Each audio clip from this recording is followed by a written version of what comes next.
Welcome everyone, welcome to GRS Mantra emergencies. एक छोटा सा स्टूडेंट का डॉट आया था, वो व्हाट्सएप में कुछ मैसेज किया या मेरे पास मैसेज भेजा था।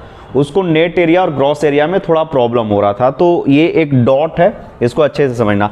देखो बाबू, अगर हम लोग ग्रॉस एरिया की बात करते हैं तो पूरा का पूरा जो होल एरिया होगा उसको ग्रॉस एरिया बोलेंगे। यानी आप यहाँ पे कहीं पे एरिया ऑब्जर्व करोगे तो ये जो एरिया होगा ये ग्रॉस एरिया कहलाएगा, ठीक है। अगर इसका ये विड्थ है और इसका ये थिकनेस है तो ग्रॉस एरिया जो होगा वो B गुने टी होगा, B गुने टी होगा, ठीक है। जहाँ पे हम लोग होल करते हैं वहाँ पे जो एरिया होता है वो कहलाता है नेट एरिया, ठीक है। नेट एरिया, यहाँ पे क्या मिल रहा है बच्चा? नेट एरिया मिल रहा है। आ रहा है समझ में?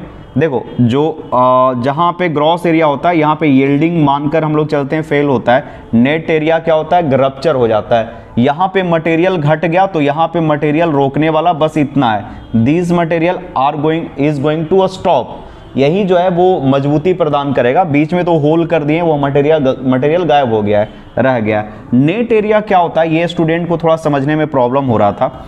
देखो, अगर B गुने टी, ठीक है, B गुने टी की बात करते हैं तो ये ग्रॉस एरिया होता है। नेट एरिया में तुम लोग पता है क्या कंफ्यूज होता है? नेट एरिया का मतलब होता है बचा हुआ एरिया, जो अवेलेबल एरिया है। अरे नहीं समझा हम क्या बोल रहे हैं? बचा हुआ एरिया। अरे देखो, ये जो है इतना डायमीटर वाला पोर्शन चला गया है, डी नॉट का पोर्शन, यहाँ पे भी डायमीटर का पोर्शन चला गया है, यहाँ पे भी डायमीटर का पोर्शन चला गया है। हमको बचा हुआ एरिया पे ध्यान रखना है। तो ये जो पार्ट है वो ये कुछ कहता है कि सर इसमें से ये वाला अरे नेट का मतलब है पूरा में से कितना एरिया मिसिंग है। तो जहां पे होल है, दिस एरिया इज मिसिंग। पहले ये भी एरिया हुआ करता था, ये भी पहले पोर्शन हुआ करता था, अब ये पोर्शन नहीं है। तो बचा हुआ पोर्शन क्या हो जाएगा? तो बचा हुआ पोर्शन ये वाला होगा, प्लस ये वाला होगा, ये होगा और ये होगा। ये बचा हुआ पोर्शन है, और जो बचा हुआ पोर्शन है वही नेट एरिया कहला रहा है। क्या घटाना है ये ध्यान रखो।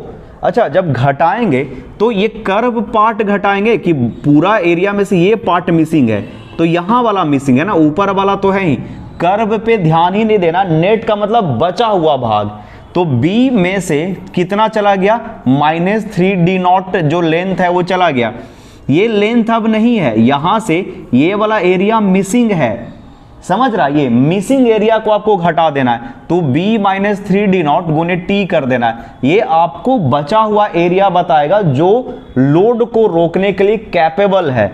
तो आपको क्या करना है कि डायमीटर घटाना है। कर्व तो होल बन रहा है इसलिए कर्व है ये पूरा। अगर मान लो कि यहाँ पे होल हम कर देते हैं, मान लो कि ऐसा होल करते हैं, तो ये वाला पार्ट घटेगा कि यहाँ से यहाँ वाला पार्ट यहाँ से मिसिंग हो गया, ये वाला पार्ट अब नहीं रहा, यहाँ पे ये पार्ट मिसिंग हो गया, तो इसका लंबाई गुने चौड़ाई देखोगे मिसिंग है, बचा हुआ पार्ट ये रहेगा। अरे आ रहा है समझ में? नहीं आ रहा है तो फिर सोचो, मनन मंथन करो, आंख बंद करके ध्यान लगाओ, थोड़ा सा ये दिखना शुरू हो जाएगा। नेट एरिया कहने का मतलब क्या बोल रहे हैं हम? बोल रहे नेट एरिया कहने का मतलब बचा हुआ भाग, बचा हुआ एरिया। आ रहा है बाबू समझ में? जिसको समझ में आ गया वो जा सकता है, क्योंकि ये तो डॉट सेक्शन में है, तो अच्छे से इसको समझना। ये हम बोलना चाह रहे ये वाला पार्ट ऐसे होल किए थे, तो ये पार्ट अगर नहीं है तो बचा हुआ भाग कितना होगा यहाँ पे? तो बचा हुआ भाग जितना टोटल था सर, उसमें से ये वाला एरिया मिसिंग है, ये एरिया मिसिंग है। अब ये एरिया नहीं रहा, ये वाला एरिया रहा है, ये वाला एरिया रह गया है। तो यहाँ से B-D नॉट कर देंगे तो ये टोटल नेट लेंथ बताएगा। ये हो गया पूरा का पूरा B और ये हो गया D नॉट, ठीक है। और इसमें T से आप मल्टीप्लाई कर दो तो मिल जाएगा आपको नेट एरिया, ठीक है। तो उम्मीद है चीज़ें आपको समझ में आई होगी, 4-5 मिनट में समझा दिए होंगे। ऐसा छोटा छोटा डॉट पूछोगे तो हम कोशिश करेंगे कि वीडियो बना के वहाँ पे अपलोड करते रहे। छोटा मोटा डॉट पूछ लिया करना, बता दिया करेंगे, ठीक है। Thank you everyone.